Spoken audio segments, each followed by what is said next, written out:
So it is 6:01. I'm going to get started. My name is Father Scott Brown. Today is May the 11th, 2021, and this is our quarterly town hall, something we did last quarter. This is our second one, and so we officially have a tradition because we've done it twice. And so our goal is to continue this into next year and have quarterly town halls to keep you informed and to keep you connected. So thank you again for your time this evening. I will first of all hand it over to Father Nate, who's going to open us with prayer, and then we'll continue with some of the topics for this evening. So Father Nate, the floor is yours. There we go. Okay. I couldn't unmute myself, but now I'm officially unmuted. Before I pray, I want to give you all an update. I think probably all of you know this by now, but in case you don't, I have accepted the call to go to Episcopal School of Dallas as their next senior chaplain starting in the 2021-2022 school year. And we are very sad to leave our TMI family, but also super excited for our adventure ahead.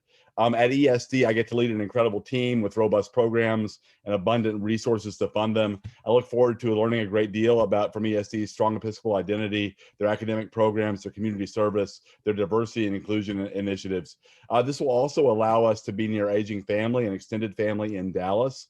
And in my 11 years at TMI, I've literally done everything that is possible for a chaplain to do at TMI, including announcing the football games and sometimes cleaning the toilets. So it is time for a new challenge. As Ecclesiastes in the Bible tells us, to everything there is a season. And during this whole process, it feels like God has been calling us there and opened up doorways for us even when we weren't looking. So we want to thank you so much. My wife and I and my kids, my kids have grown up on the campus at TMI. My daughter's going to be a rising junior. We want to thank you so much for your support and your friendship over these last years. This is not the end, but it's a new beginning for us. And we thank you so much for our TMI family and for being part of this. And with that in mind, let's open this up in prayer, shall we? The Lord be with you. Let us pray.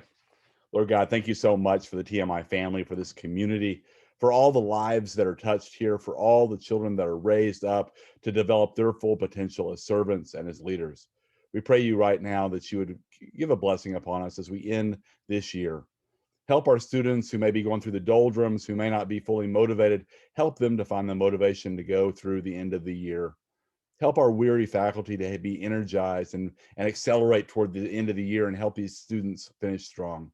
In all things, help us to glorify you. Help us to find some rest this summer and help us to come back renewed and ready to serve you. It's in your name we pray. Amen.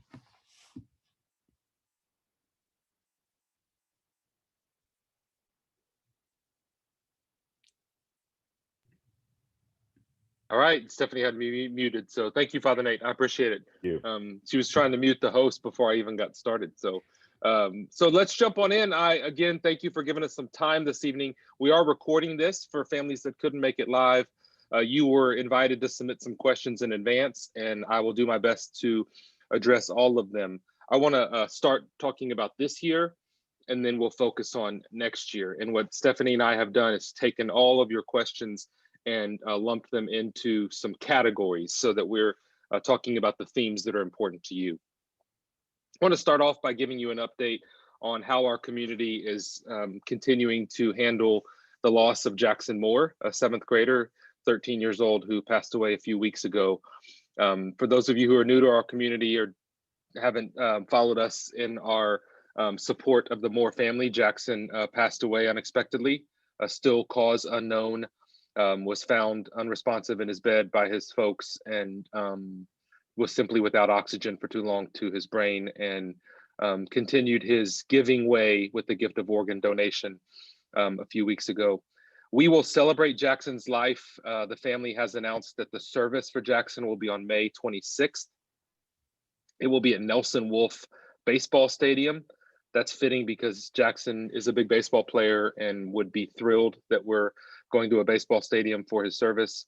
And also it's a large place that can accommodate everybody. So the service is at 2:00. So plan to be there by 2. The actual start time is 2:22 because Jackson's favorite number was 22. So we're going to start the service at 2:22, but for all planning purposes, The service is open to the public and is at May 26th, 2 o'clock at Nelson Wolff Stadium. As far as on-campus goes, we continue to have resources available for our students and our parents. I mean, I'll be honest, this journey has been new for all of us, and I'm sure it's new for you. Those of you who have parents, especially in the middle school in Jackson's grade. Today, I met with the 7th grade boys in small groups. Yesterday, we met with the 6th and 8th grade boys and girls in small groups. We're taking each group of middle school students, boys and girls, and splitting them up into small groups for some processing. Also, parents, you're going to get an email this evening from us on May the 17th. We're inviting you to join Justin Sanderson, TMI class of 2005, who's a bereavement counselor, and he's coming to TMI parents to help you. So parents, if you want to learn how to talk to your kids about how to deal with grief and bereavement, then Justin will be on campus to do that on May the 17th at 2:45 p.m. So you can come and then be here for pickup. More details are coming to you on that. All in all, we continue to walk alongside your students and do our best to love them and support them. We have support from other places in town. The McNay Art Museum generously reached out to us and said that they were offering free admission to any TMI student. Simply say you're from TMI between now and May 15th, and the McNay will generously allow our community to go through the museum for reflection and healing. TMI students, parents, faculty, staff, go to the art museum before the 15th and mention TMI, and you can go through the McNay. Also want to tell you about a service opportunity, Operation Legacy. It's on May 22nd, and we'll send you all of this update as well in the recap of this meeting. May 22nd at Northrop Park, Bernie, Texas, from 8 to noon, sponsored by DC Restoration and hosted by organizations that Jackson was a part of, is a service day at Northrop Park, a cleanup day. They'll be fixing and cleaning and doing some maintenance, and all of that is in Jackson's honor. So that's where we are as a community to date in honoring Jackson Moore. And if you and your child continue to have questions on how to process and grieve, then we have folks, Lisa Condry, Tracy Carter, Stacey Smith, Father Nate, myself, and others who are walking alongside your students as we truly figure this out together. Looking out for the rest of the year, middle school graduation is next Wednesday, a week from tomorrow, May 19th, and upper school baccalaureate and graduation are May 20th. The graduations for both the middle school and the upper school will be outside on the football field. Middle school is, as I said, the 19th, and upper school on the 20th. RSVPs are not needed for those. We feel like we can accommodate families. However, we have some pod systems and are going to be spacing people apart. So expect to be given an assigned seat when you come to graduation so that we can keep everybody safe as can be, but we'll be outside, weather permitting. I will tell you, especially if there are any graduate parents on this call, so 8th graders or 12th graders, our backup plan for rain is the chapel. And I'm praying that's not the case, but what would happen is the graduate and 2 guests would go to the chapel and everyone else would watch online, which is not our preference, and hope to have in-person graduation for everybody, but that's if the weather holds up. As soon as graduation is over, we start working on summer programs.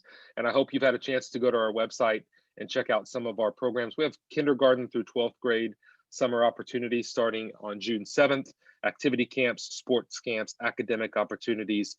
I have a rising 6th grade daughter. I know there's a lot of rising 6th graders on this call. There's opportunities for some quick starts, which is a kind of an onboarding for 6th graders where they'll do things like follow the schedule and learn where their locker is and get to know each other, and do a little bit of English and math restart to get ready for the year. Over the summer is a great opportunity for us to do some facilities work as well, and we'll be addressing some needs on campus. But one thing I want to tell you that I'm most excited about is the work of Panther Park. So we had our annual gala a couple of weeks ago, Stars Over TMI, and I want to tell you that we broke a record. Even in the midst of coming out of the pandemic, we netted, so after expenses, we netted $238,700 at Stars, by far the largest amount we've ever netted. So very proud of our community for a record-setting Stars Over TMI. And that almost $240,000 is separate from a fund a need auction that we had, a spot auction or a fund a need for Panther Park. So Panther Park is going to replace the current drop off and pickup. It's going to have some shade structures for students to sit under, flexible, some seats for lunch and recess, park benches, sports courts, pickleball courts, place where students can relax and play and collaborate and truly live into what our community is. We raised $150,000 at STARS for this project. And then we had a $200,000 gift from the Omaritis family as a matching contribution for STARS. We're going to do this in phases, and you'll see phase one finish before you come back at the end of the school year. Today, I have more exciting news. So let me say something about the Omaritises first. They made their gift in honor of their two fathers, Michael Cannon and Peter Omaritis, and Andy and Patty Omaritis are amazing. And that generous gift really got us started and was able to help get the 150 at STARS over TMI.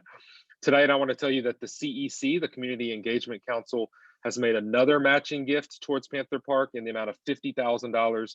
So you take what we did at the spot auction, the Omaritis family, and the CEC, and we already have over $410,000 raised for Panther Park, which is getting us well into phase two, which would be more pickleball courts, more seating, more stuff.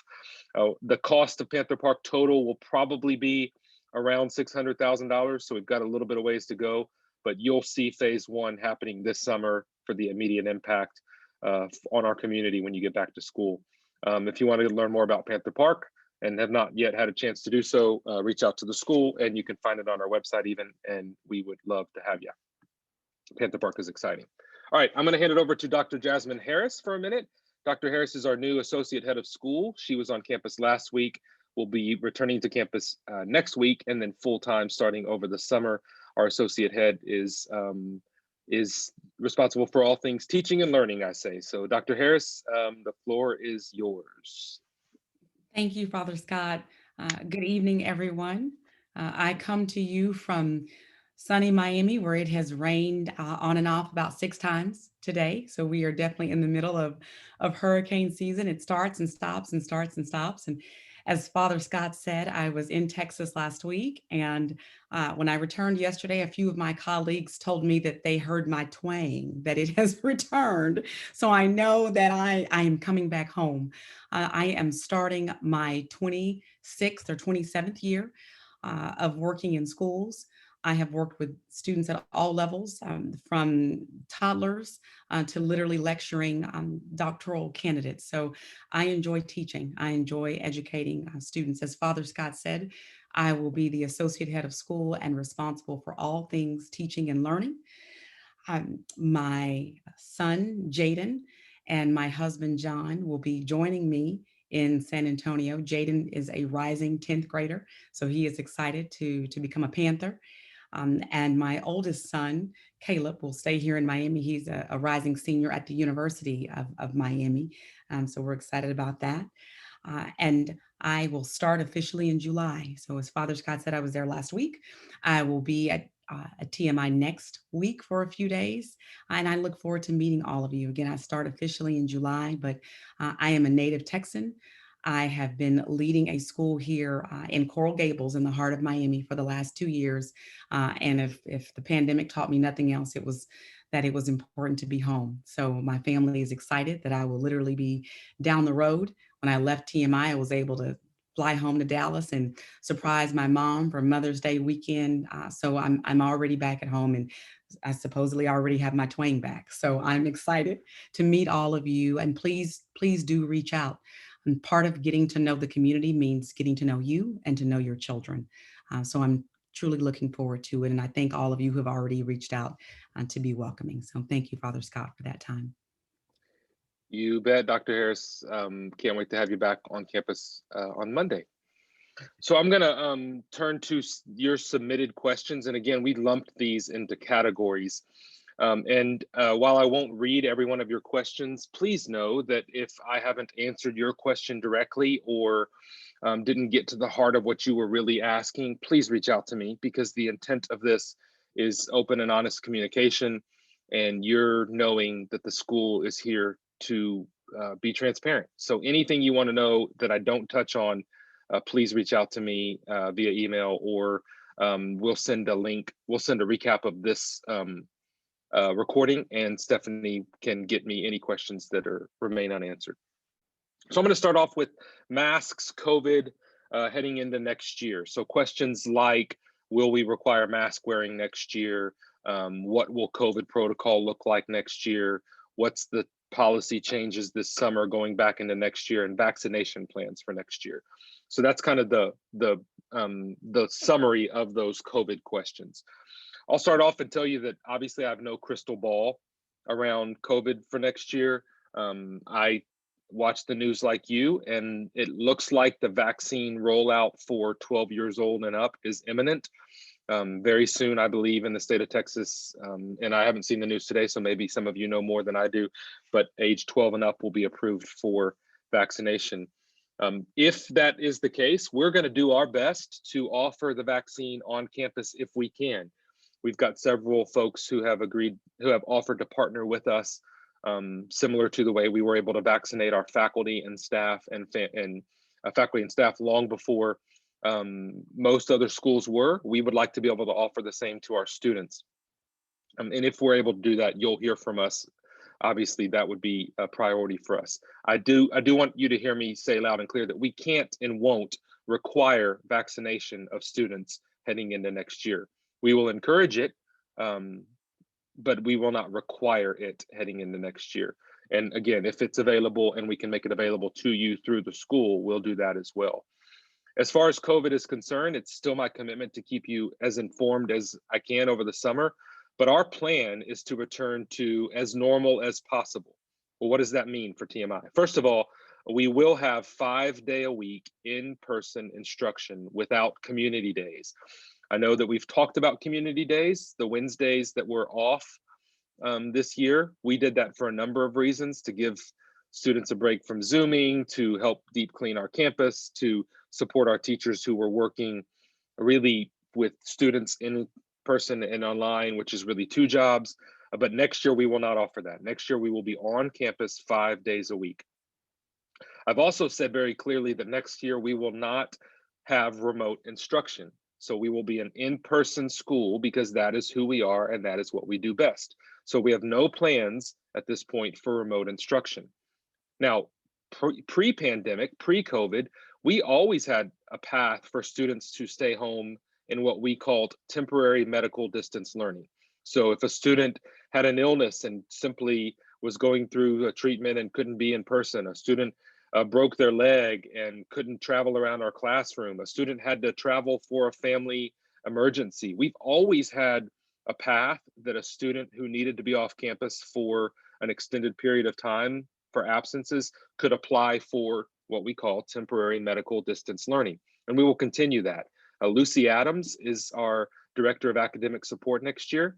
So if you know that your child needs to be off campus for an extended amount of time, then Lucy is your contact, and we will support your student to the best of our ability while they're away from campus. We'll actually tell you whether or not we can support your student while they're away from campus. But our intention is to not offer remote instruction. And again, all this is dependent upon what happens with COVID over the summer, but we will not have remote instruction as it existed this year going into next year.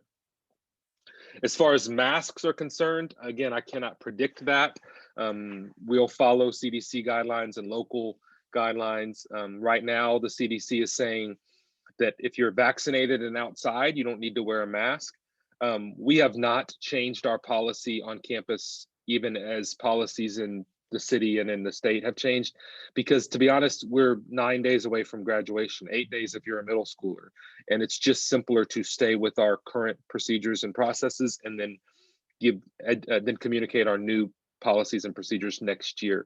So outside, inside mask wearing, I cannot tell you what that will look like next year. What I can tell you is that anyone who wants to wear a mask, if we were even to make it optional, anyone would be welcome to wear a mask. So either we'll have a inside the classroom required and outside not required.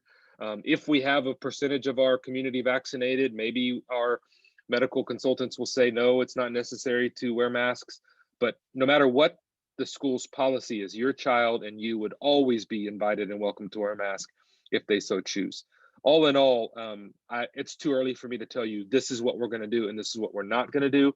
But our plan is to return to as normal as possible and follow the CDC guidelines as best we can. So I also want you to know that I envision a much more open campus for you next year. I realize as parents, I've not seen you. I see you on Zoom, but I don't see you here. And that's part of who we are. We want you to come back to campus. We want to see you. And our plan and hope is to have a much more open campus next year. So all things back to normal is the hope, and we'll keep you posted on all things COVID. But no remote instruction next year and 5-day-a-week in-person classes. So I'm shifting to question or topic number 2, which is similar to COVID, but a little different. It's specifically about academic and field trip heading into next year. Will we go back out of town with classes? Will there be opportunities for, will there be any changes to project-based learning, et cetera? And I'll tell you that if you've seen how our spring has looked, things are trending in the right direction. From a TMI perspective, we have had Stars Over TMI, the military ball, Founders Day, prom. We have graduation coming up. We had middle school field day.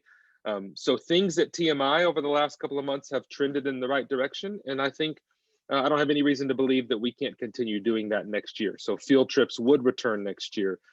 We would go to DC next year with the 8th grade, provided that that's still, that CDC doesn't shut down travel or things don't become trending in the wrong direction. But as of today, yes, I can tell you that our plan is to have just the same experience as we had pre-COVID with distance learning. I mean, with hands-on learning, exploratory learning, project-based learning, but not the remote instruction with you parents back on campus.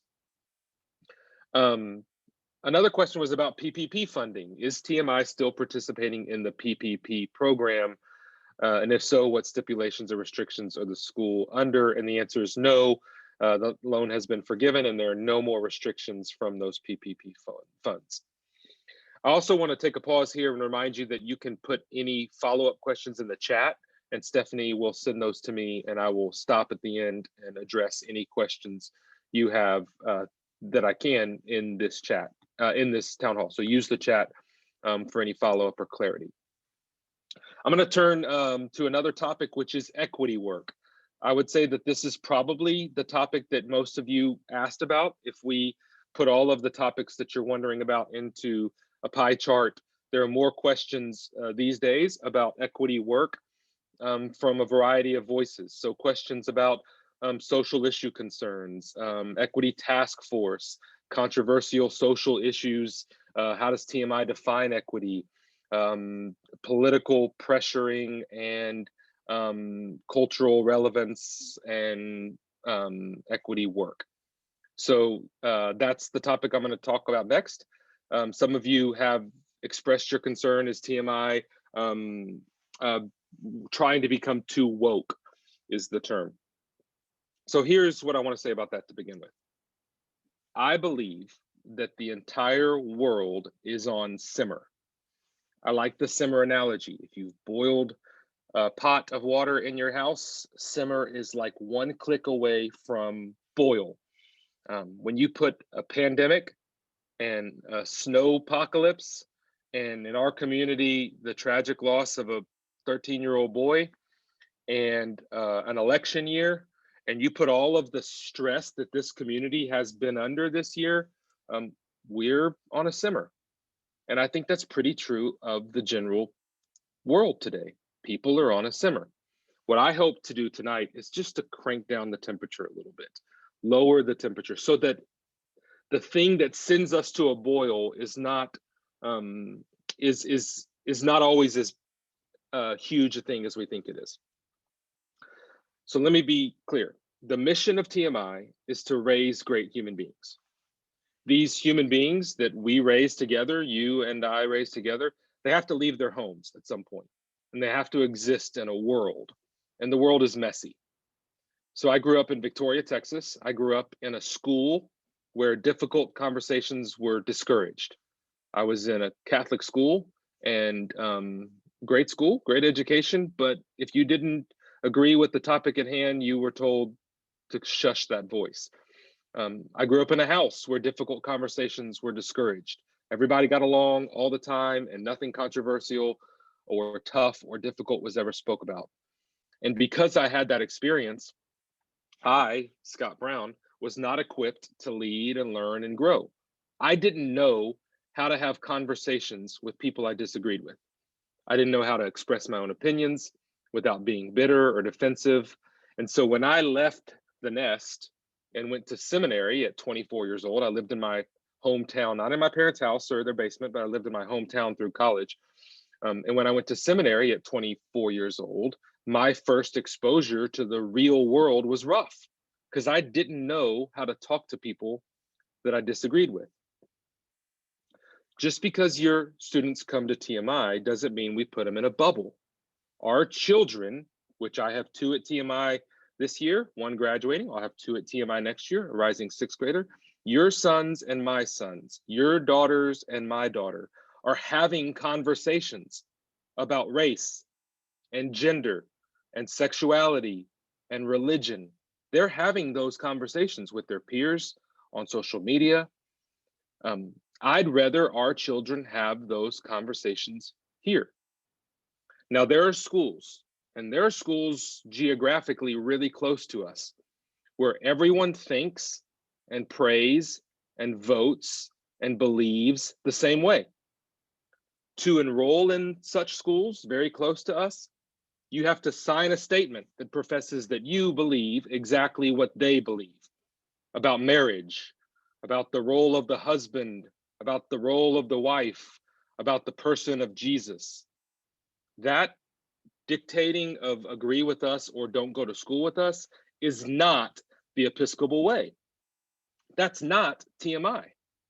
Personally, I don't want my children going to a school where everyone votes and looks and prays just like them. Why?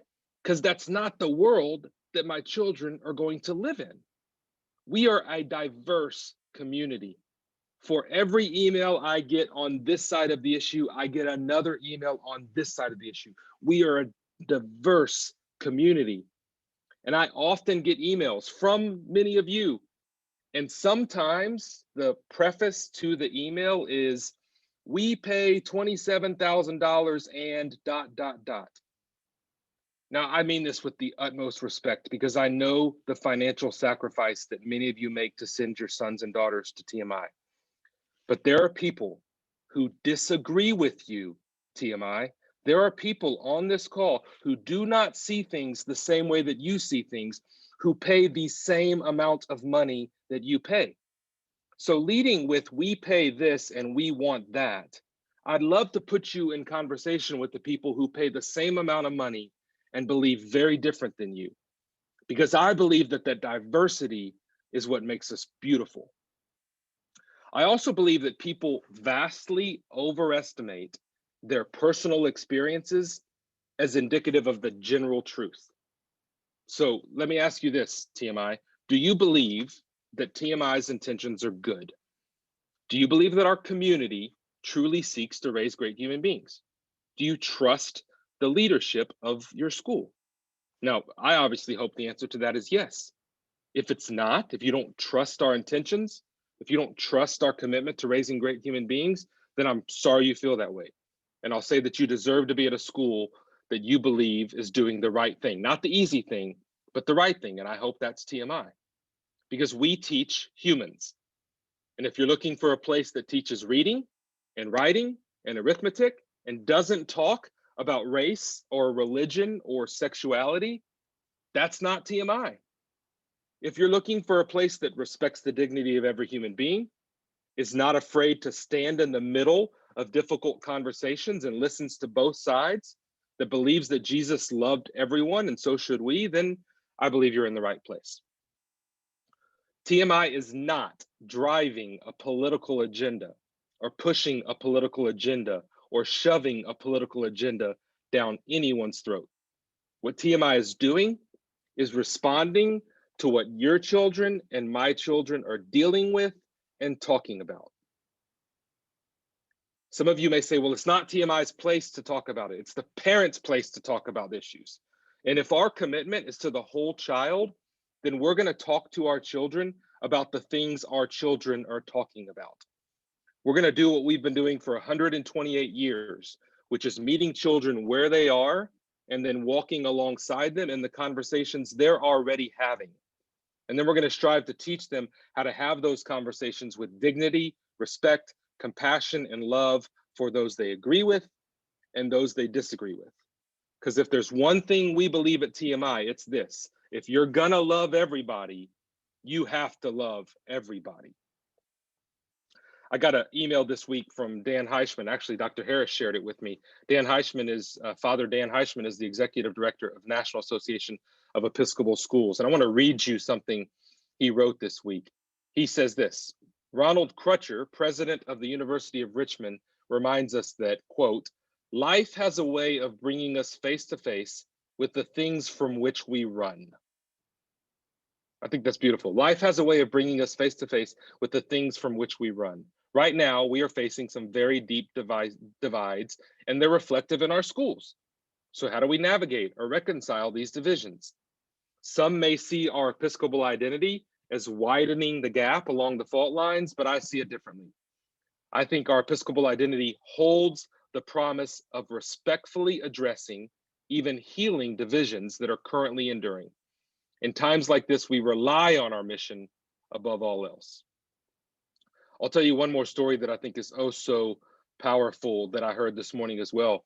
I was visiting with an Episcopal priest friend of mine who reminded me of when the Episcopal Church was wrestling with the issue of same-sex marriage. And our bishop at the time brought a group of clergy together, a group of clergy who our bishop knew were on different sides of the issue. And he brought us together for a listening session. And this priest was reflecting to me about his experience in that listening session, in which he was partnered with another priest. And this particular priest telling me the story knew that his opinion on gay marriage in the Episcopal Church was on the opposite side of the person with whom he was partnered in this exercise. He knew that. And in the listening exercise, our bishop asked us to write down what was at the heart of our fear. What is it you fear? And so both my friend and his sharing partner in this exercise both wrote what they wrote down, and then they shared with each other. Do you know that both of them wrote the same fear? Both people on opposite sides of the conversation wrote the same fear. Do you know what the fear was? The fear was this: is there room for me in the Episcopal Church? But that's what both of them wanted to know. Is there room for me in the Episcopal Church? And I offer that reflection to you because maybe TMI, maybe what you wonder is there room for me at TMI? Is there room for my conservative values? Is there room for my progressive values? Is there room for my traditional values? Is there room for me? And the answer unequivocally, TMI, is that yes, there is room for you. If we're going to be the Episcopal community that God called us to be, then there is room for you. Father Nate wrote a beautiful Episcopal identity and baptismal covenant and equity piece. Stephanie's going to share it in the Google chat. It's also going to be available on our website. It is who we are as a school. It is our commitment to not be afraid of the difficult conversation that your children and my children are having. This is the world they're going to grow up in. Let's not protect them from it. Let's empower them so that they can live in it. We are a beautiful, inclusive community, and there's room for you. So read the document, talk to your children, talk to us, share your thoughts with us, and assume positive intent. Assume that the people who disagree with you are on the same desire with you to raise great human beings. TMI, there's room for you. So I'm going to wrap that up. Everybody take a deep breath. I hope what we've done is taken the simmer down just a notch. And I hope that you're confident that TMI is committed to you and your child. So I'm going to totally shift topics to the next topic, which is faculty turnover. There's a noticeable faculty turnover this spring, one question says. What's the retention rate? And I'll tell you that there have been, I'm aware you've seen a lot of emails from us with an announcement of a new hire, but that doesn't necessarily mean that faculty turnover is that high. I want to explain some of that. We do have a couple of folks that are retiring this year, and we'll celebrate folks who have run the race, good and faithful servants, and honor them. You heard from Father Nate that he is going home to be near family and a job that is a nice fit for him. And I'm very proud of Nate, and I'm going to miss him tremendously. There are 6 faculty or student support staff who will not be returning. That's actually below average for Episcopal communities. We have a faculty of 60, so that's about 10%. And especially in a COVID world, the turnover in a COVID world has been tremendous. You can imagine how difficult it's been on teachers, and a lot of teachers have found new professions after a COVID world. So the families, the faculty that we are losing, of those that are leaving, half of them are going home for family reasons, heading closer to home. So the turnover is not as much as the emails may lead you to believe. I'm not denying the amount of turnover in admin positions. For example, you got back-to-back-to-back emails over a couple of day stretch about a new associate head, Dr. Harris, who I'm thrilled about and excited about. But you also got a text about, or an email about, a new dean of students. Well, both Troy Eason and Sherry Brown, our current dean of students, are not leaving. They chose not to apply for the dean of students job this year, and so they're staying on campus, and we have a new dean of students. Our dean of faculty used to be Bob Ridewood, who is going back to part-time next year and is staying on this campus, and Fred Counts, our new dean of faculty, is coming on board. So in some of the new hire positions, they're not replacing folks that are leaving, they're simply a tweak of the administrative responsibilities. But what I want you to know the most, TMI families, is that I am extremely confident and frankly excited about our new hires and new leaders going into next year. But it really doesn't matter who's in my seat or any other administrative seat, because the heartbeat of TMI is our faculty. And I'm thrilled that so many of our amazing faculty will be back right where they belong, which is leading your beautiful children next school year. The next topic I'm going to address is classes, uniforms, and lockers. Will we have lockers next year? Are there any new rules or changes, haircut guidelines? Are we allowed to purchase khaki pants from anywhere or just Lands' End? So let me click some of those off. Are lockers available next year? Yes. Will there be new rules and expectations next year? Yes. We will raise the bar of grooming standards, and we will expect higher standards for Wednesday dress days, for haircut regulations, for dress code adhering. One of the reasons we were lax this year, I didn't realize until you walk around at lunch and you see some of these boys take their mask off that they have a full beard under that. So mask wearing hides facial hair.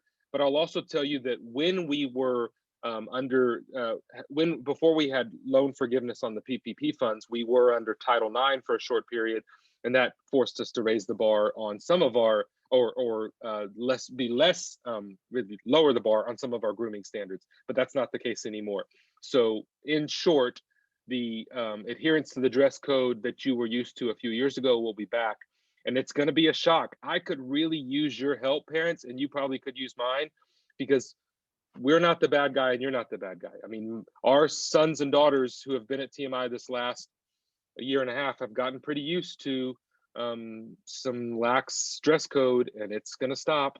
So the more, and I'm telling them this tomorrow, I'm the chapel speaker tomorrow, and I'm giving them a recap of this, but I could use your help reminding them that they need to leave the house with the uniform on and the shirt tucked in and adherence to the standards and get a haircut. Food is a topic that many of you would like to talk about these days. I'm happy to talk about food and Sage Dining, but what I want to say first about Sage Dining is that Sage Dining wants your feedback so desperately. And we have asked our students on so many occasions to give their feedback. There's an app, which I'll get to in a minute, that you can get from the TMI app that is the Sage Dining app. If your sons and daughters don't, it's actually right there in the chat. If your sons and daughters don't like a meal, Sage Dining wants to know that. You would be surprised maybe to know that Sage Dining gets almost zero feedback from your sons and daughters. But I hear from you when you don't like food. I don't cook your sons and daughters' food, but Sage Dining does. And they would love to hear what your children love and what they don't love. I will say, and I'm not trying to, this may come across as defensive, and that is my goal tonight, is to not be defensive. But when your sons and daughters shadowed TMI, the first thing they said when you picked them up is how much they love the food. My prediction is that if your sons and daughters ate Ruth's Chris and Perry's Steakhouse every single day, they'd get tired of it after a while. So some of it is just got to have something to complain about. The food's not as good. I will say it's more difficult to feed 500 people when you're bringing food to the line in the gym to feed them every day. And next year, delivering it in the cafeteria will make it easier. But my point about food is, please tell Sage if you don't like some of their food. And next year will be better simply because we'll be able to serve out of the refectory again. And my last thing I want to say about food is I have invited any parent that has reached out to me and said, I have some concerns about food. I have invited them to campus for lunch. So I invite you to campus for lunch, and I will gladly buy your Sage Dining lunch, and you can tell me if it's as bad as you think. I believe my children, maybe your children don't do this, but I believe my children exaggerate. Everything's either the best thing ever or the worst thing ever. So I would remind you that our children are amazing, but their brains are also under construction, and they tend to exaggerate, and things are never as bad or as terrible or as great as they say they are. So hold that attention gently. All right, I've lost you all for a minute on one of my screens. So I'm gonna see if I can't locate you. Stephanie, will you unmute and just tell me that you can still see me, because I have no idea where you are. Yes, we can still hear you, Father Scott. All right, there you are. Oh, I found you. There you are. I have 3 screens going, and so I lost you for a minute, but I've rediscovered you. Okay, miscellaneous fun. I heard there's an amazing app for the school, which I already downloaded. Do I have to use the same login information that I created for the registration? So TMI's mobile app is our main app. That Touch of Signing mobile app can be downloaded from that. The TMI app will only use your on-campus login if you click on the on-campus link. You got that? So if you have the TMI app, the only way you need the login is if you want to get onto the on-campus link from the app. And the Sage Dining app should ask you to find our school, and then you can create a login with Sage Dining. There's a question about athletics. One question is, can you participate in 2 sports in the same season? And the short answer to that is you cannot participate in 2 team sports. So basketball and soccer are both team sports. You cannot participate if in high school, if those exist at the same time, which they do, you can't play 2 team sports. Athletes traveling and practice and missing classes becomes way too problematic. However, you can participate in 2 sports if one of them is an individual sport. So swimming or tennis or track. Now, swimming, tennis, and track all have team components to them, but they're also individual sports, and you can do an individual sport and a team sport at the same time, but you can't do team sports.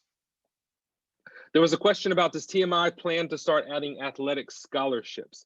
Let me say a word about athletic scholarships. First of all, the answer to that is no. Anytime we're looking at admitting a child, the first conversation is admissions, not finances. The first conversation is this student a right fit for us? Are they mission appropriate, we say. Once a student is mission appropriate and commits to TMI, then we commit to that student. They may be mission appropriate. Mission appropriate means they have a desire to learn, that their values, look at our mission statement of challenging students to develop their full potential. If a student wants to develop their full potential, if they're motivated, then they're and they have a heart for servant leadership, then they're the right fit for us. And then once they commit to us, we'll commit to them. We use financial aid, not scholarships. We use financial aid to help reach our institutional goals and make sure that our class size and our gender balance and all of our other institutional goals are met. Financial aid is the tool we use to bridge the gap between what a family can afford and the price of tuition. So we offer financial aid in 2 categories: need-based aid and merit-based aid. all of our merit-based aid are endowed scholarships. So families that have given money to the school in an endowment for a named scholarship. And if a family has a named scholarship, a merit-based scholarship, they can set some of the requirements for that scholarship. The student must be in the Corps, must have a certain GPA, must play sports, must be in residential life. And in those cases, that merit-based aid may go to a specific student because the way the scholarship is set up requires that it goes to that specific student. The other type of aid is need-based aid, financial aid, which is strictly what it says, need-based aid. So financial aid comes in two categories, need-based or merit-based, but we don't give scholarships to somebody just because they are an athlete or an actor or can sing or smart. We're going to find the right students that are mission appropriate, and then we're going to help bridge the gap through merit-based aid and need-based aid. All right, we're wrapping up our time, and then I'll go to questions that you may have asked, and I'll pull that screen up here in just a minute. So just a few more quick things to point out. It's the end of the year, but there's still lots more to happen. The athletic banquet is coming up, graduation next week. News and notes will continue over the summer, giving you information. And if anything changes regarding next year, COVID, anything, you'll hear from us. I'm going to give you a quick admissions update because this is really exciting. We're on pace to be right back where we were pre-pandemic, which is about 475 students for next year. We have 93% of our current students re-enrolling for next year. That's a really high number for independent schools, so our retention rate is remarkably high.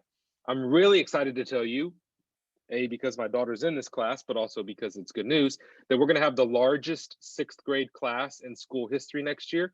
We actually had to add a section so that we could accommodate 45 new 6th graders next year. So we are predicting that we will be full, and we already were full and had to add a 3rd section, and we will break the record for 6th grade students next year. Our 9th grade will more than double next year. We'll add 45 new 9th graders joining this year's current 8th graders. So all in all, we will welcome back about 135 new students from about 40 different schools. So that's really exciting heading into next year. Again, my commitment is to quarterly town halls like this. We'll submit the opportunity to ask questions in advance. I'm going to turn to my other screen and see if there are anything you asked throughout today. Somebody asked, do we have a soccer program for 10th graders? Don't quote me on this, but I believe the summer camp, this is for summer camps. I think the summer program for soccer is through 8th grade, I believe. But go to the website and look at the summer camp information and you can find that. Oh, somebody asked a question, they're asking it again, about khakis from other stores. And the short answer to that is no. The reason we went to Lands' End is because they've got various sizing options. Lands' End is our supplier for pants, skirts, shorts because of their options. And so I understand this year, again, you may say, well, this year I walked on campus and I saw, every shade of khaki you could imagine in every shape and size. Again, prepare your beautiful sons and daughters for a little bit more accountability next year when it comes to dress. Will teachers be allowed to teach remotely again next year? No, is the answer. They will not. Teachers will be on campus for instruction. I don't think Father Scott answered the Lands' End question. I think I did. What is the schedule for May 20th? May 20th is no school. It is only graduation. Now, Nate or Dr. Harris or Stephanie, throw something at me if I'm wrong, but May 19th is the last in-person instruction day. Middle school's got a different schedule that day, but everybody's on campus on May the 19th, including upper school. And then upper school has no more classes after the 19th. Middle school's on campus that day. They've got some events that day, graduation that night. There's no instruction on campus. So if your son or daughter is not a senior and they're not an 8th grader, their last day is the 19th. If they're an 8th grader, their last day is the 19th too. They just have graduation that night. Nate, did I say that correctly?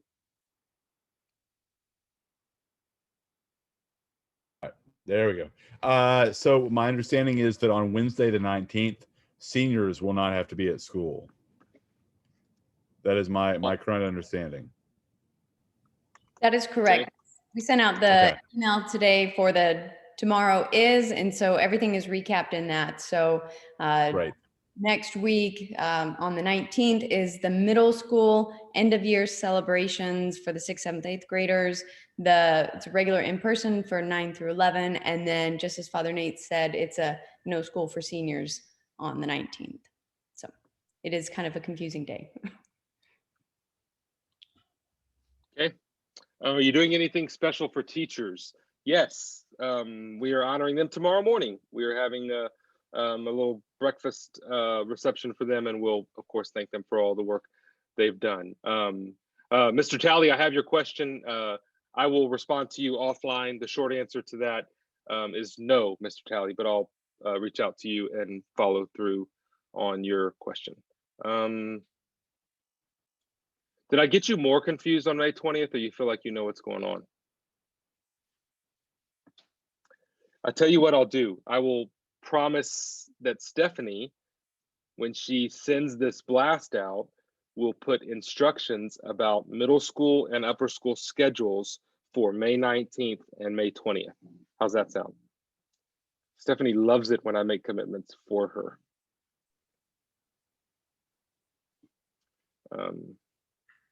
Some are asking about what mandated vaccines. The reality is we can't mandate vaccines at this point. So we will encourage that. But at this point, schools cannot mandate COVID vaccines.